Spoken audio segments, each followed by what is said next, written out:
Students, maths classes bye Poonam में आपका स्वागत है। आज हम करेंगे ऑल इम्पोर्टेंट क्वेश्चंस, कौन सा चैप्टर कितने मार्क्स का पेपर में आएगा और इसमें जितने भी इम्पोर्टेंट क्वेश्चन हैं सिर्फ वही हम करेंगे। तो इस वीडियो को बहुत ध्यान से देखिए ताकि आपके बोर्ड की प्रिपरेशन जब करोगे तो ये क्वेश्चंस आप ज़रूर रिवाइज करें। तो स्टार्ट करते हैं चैप्टर 1 से। चैप्टर 1 है रियल नंबर, 6 मार्क्स का है। 3 मार्क्स, 2 मार्क्स और 1 MCQ आ सकता है। एक क्वेश्चन 3 मार्क्स का आ सकता है, एक क्वेश्चन 2 मार्क्स का और एक MCQ आ सकता है। तो सबसे फर्स्ट क्वेश्चन जो आ सकता है वो आपको क्या होगा, सबसे पहला क्वेश्चन जो आएगा वो है √2 इज़ इरेशनल नंबर। √2 एक अपरिमेय संख्या है। √2 इज़ इरेशनल नंबर, अपरिमेय संख्या। ये आपका पेपर में ज़रूर आएगा। इसके बाद क्वेश्चन और किस तरह से बन सकता है, इस तरह से बन सकता है कि 3 + √2 आ जाए, 2 + √5 आ जाए। तो इसमें आपको क्या करना है, आपको ये दिखाना है कि √2 और 2 + √5 जो है वो इरेशनल नंबर होते हैं। तो आपको सिर्फ ये प्रूव करना है इसके अंदर।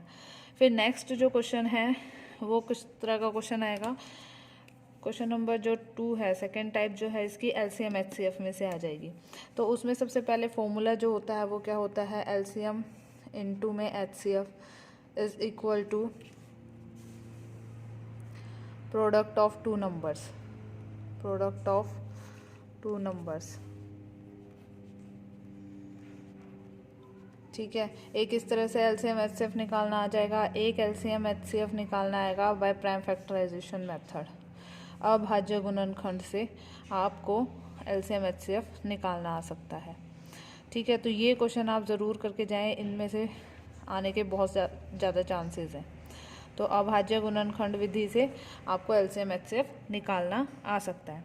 तो क्वेश्चन जो है वो किस तरह से आता है पेपर में, वो इस तरह से भी आ सकता है कि A दे दिया आपको x³ y³, B दे दिया आपको xy³ और फिर आपको बोला है कि xy जो है वो अभाज्य संख्याएं हैं, प्राइम नंबर हैं। तो हमें निकालना है HCF, निकालना है इसका AB का। HCF निकालो AB का, LCM निकालो AB का, तो ये हमें दे देगा। तो इस तरह के क्वेश्चन कैसे करते हैं, देखो A = x³ y³ है, ठीक है। B = xy³ है।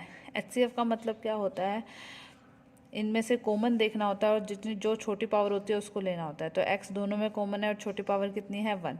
ऐसे y दोनों में कॉमन है और y की जो पावर है दोनों 3 ही है, तो इसका HCF जो है xy³ आ गया। अगर इसी में LCM निकालना होता है तो क्या करते हैं, बड़ी पावर लेते हैं। तो बड़ी पावर x³ है और y की क्यूब है। तो HCF LCM हम इस तरह से निकाल सकते हैं। तो ये क्वेश्चन ज़रूर आता है पेपर में। फिर क्वेश्चन क्या आ जाता है आपका, इस फॉर्मूले बेस्ड आ जाता है कि LCM HCF दे दिया जाएगा आपको, HCF दे दिया जाएगा आपको कि HCF हमारा मान लो 2 नंबर का है, 2 और 3 नंबर का HCF है 1, ठीक है। तो LCM पूछ लिया जाएगा, 2 और 3 का LCM बताओ। तो सीधा सीधा क्या करना है, आपको फॉर्मूला लगाना है। LCM इंटू HCF किसके इक्वल होता है, प्रोडक्ट ऑफ टू नंबर, जो कि 2 × 3 है और HCF हमें 1 दे रखा है, तो LCM निकल जाएगा यहाँ से। तो LCM कितना निकल गया हमारा, 6 निकल गया। तो इस तरह से भी आपके क्वेश्चन आते हैं। और किस तरह के आते हैं, एक आता है आपका कि हमें दे दिया जाएगा कि LCM एंड HCF निकालो, जैसे 36, 72, 120 और बोलेगा using prime factorization method. Prime factorization method से इसका LCM और HCF निकालो अभाज्य गुणनखंड विधि से। तो इस क्वेश्चन को आप कैसे करेंगे, इस क्वेश्चन को करने के लिए हमें तीनों का क्या करना पड़ेगा, अभाज्य गुणनखंड। इस तरह से 36, इस तरह से 72 और इस तरह से 120 निकालना पड़ेगा। जब 36 का निकालेंगे तो हमारे पास आ जाएगा, इस तरह से निकाल देंगे इसको हम। जब 72 का निकालेंगे तो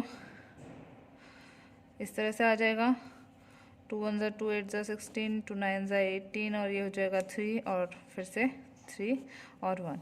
अब इसको निकालेंगे तो हमारे पास आ जाएगा, ये आ जाएगा 5 और 3। तो अब हम कैसे लिख सकते हैं, अब जो हमारा 36 है इसको हम कैसे लिख सकते हैं, यहाँ करके दिखा देती हूँ मैं आपको। देखो 36 को हम क्या लिख सकते हैं, 2 की पावर 2 इंटू में 3 की पावर 2। अब 72 को क्या लिख सकते हैं, 2 की पावर 3 इंटू में 3 की पावर 2, क्योंकि 3 बार 2 है यहाँ पर। उसके बाद 120 को हम कैसे लिख सकते हैं, 2 की पावर 3 इंटू में 5 की पावर 1 इंटू में 3 की पावर 1। HCF के लिए क्या करना होगा, जो कॉमन है सबसे छोटी पावर, 2 कॉमन है तीनों में, सबसे छोटी पावर 2 की पावर 2 है, 3 कॉमन है सब में तो 3 की पावर 1, 5 कॉमन नहीं है तो 5 को नहीं लेंगे हम। LCM में क्या करना होता है, सबको लेना होता है बड़ी पावर। अब 2 की बड़ी पावर कितनी है, 3 की बड़ी पावर 2, और जो 5 है यहाँ पर 5 जो है वो लिख सकते हैं हम 0, क्योंकि 5 0 क्या होता है, 1 होता है। तो 5 की सबसे बड़ी पावर कितनी हो गई, 1 हो गई। तो ये हमारा LCM हो गया। इस तरह से हम HCF LCM के क्वेश्चन को सॉल्व कर सकते हैं। तो जो एक्सरसाइज 1.1 है, ये बात ध्यान रखेंगे, एक्सरसाइज 1.1 का क्वेश्चन नंबर 2 अच्छे से करेंगे आप, और एक्सरसाइज 1.2 का क्वेश्चन नंबर 1 और 2 दोनों ही अच्छे से करेंगे। तो ये क्वेश्चन आप ज़रूर कर लें, और इस तरह से आपका चैप्टर 1 जो है वो कंप्लीट हो जाएगा।